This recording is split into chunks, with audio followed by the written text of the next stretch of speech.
Now that we're done discussing the resources that are needed for distance education, let's now proceed with using the method. So, according to Chickering and Gamson, there are 7 principles in which teaching using distance education can be implemented successfully for good practice. So, let's start. So, the first principle is that good practice encourages student-faculty contact. So, ibig sabihin nito is when the students or the learners see that you are a competent teacher and you're good with what you're doing, you have enough knowledge, they would label you as someone that is reliable enough para puntahan nila and ask things that hindi na klaro during the lecture. So, talagang makikita ka nila as someone reliable. So, yun na nga, pupuntahan ka nila, they will contact you online or offline, so they would expect that you would know any topic or some points of the lecture na hindi nila naintindihan, that you would be able to explain it to them further and para maintindihan nila ng mas mabuti.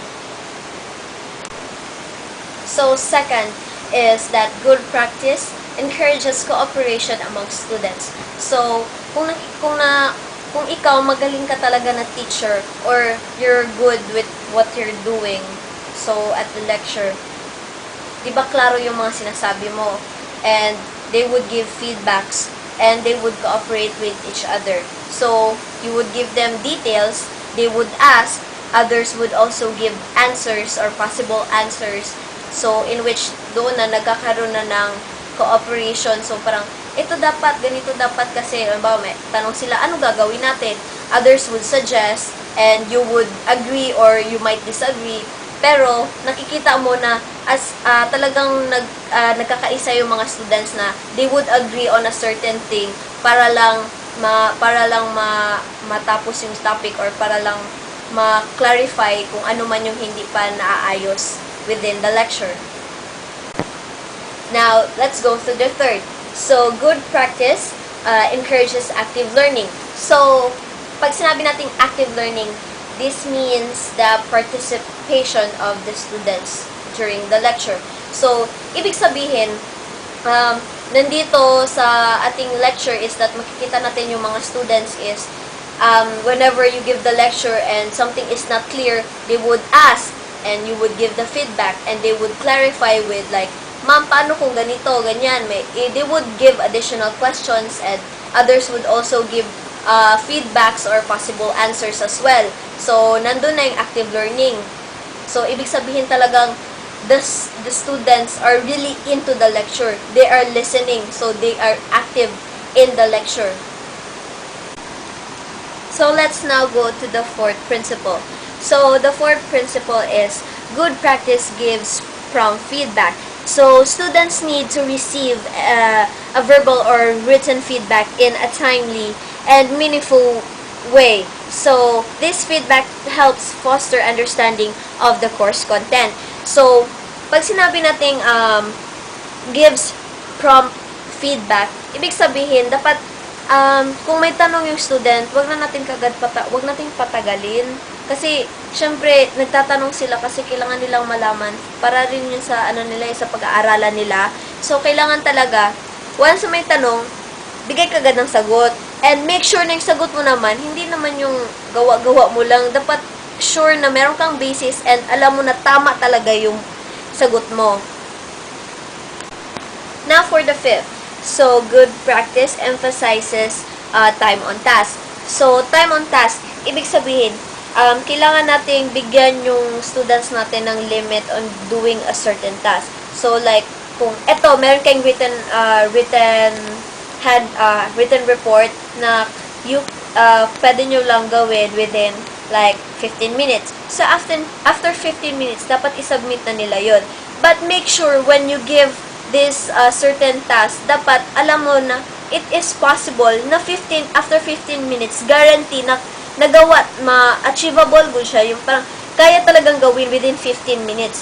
So, halimbawa, sit work, magbibigay ka ng online quiz. So, yung online quiz is, halimbawa, bibigyan mo sila ng quiz good for 10 minutes. So, yung quiz na yun, make sure that it is answerable by 10 minutes. Kasi, baka mamaya, harsh ka naman masyado din sa students mo. Wag mo rin naman sila masyadong, wag ka naman din masyadong toxic sa kanila. Kasi, syempre, ano ba hindi naman ganun kadali come up with a question, come up with an answer. So, please do be sensitive with giving time limits sa mga students natin. Pero, kailangan talagang nandun yung discipline sa kanila na pag sinabing time's up, submit. Okay? Now, let's now go to the sixth principle. So, the sixth principle states that good practice communicates high expectations. So, this means that expecting exceptional performances can become a self-fulfilling prophecy for students when faculty demonstrates high standards. So, ibig sabihin, dapat kung mag-expect ka ng magandang performance ng mga students mo, dapat hindi lang yung sa kanila ka nag-expect, dapat ikaw din pinapakita mo na you are a competent teacher or lecturer. So, with that, dapat ibig sabihin, hindi lang nila porket distance, online, lecture lang yan, pwede na yan, makinig lang, ganito, ganyan, grade lang yan sa online, ganun lang. Hindi. Dapat ipakita mo sa kanila na this is the real deal. Ibig sabihin, with this lecture, talagang may matututunan ka. Now, if you want to prove yourself to the lecturers or to the teachers that you really are a good student, dapat parang ipakita mo sana that you are challenging them to give out good performance for you to give them good grades. So, dapat, kasi sa atin, di ba, sa traditional classroom setting, usually, di ba, giving out of grades are based on sa quizzes, sa exams. So, ganun din sa distance education. So, we are basing your grades through evaluation. So, we give the lecture and after that, meron tayong evaluation. So, doon magbe-base yung grades ninyo. So, dapat ipakita ninyo sa amin na nagpakahirap kami dito sa inyo mag-spend ng time to give you quality education.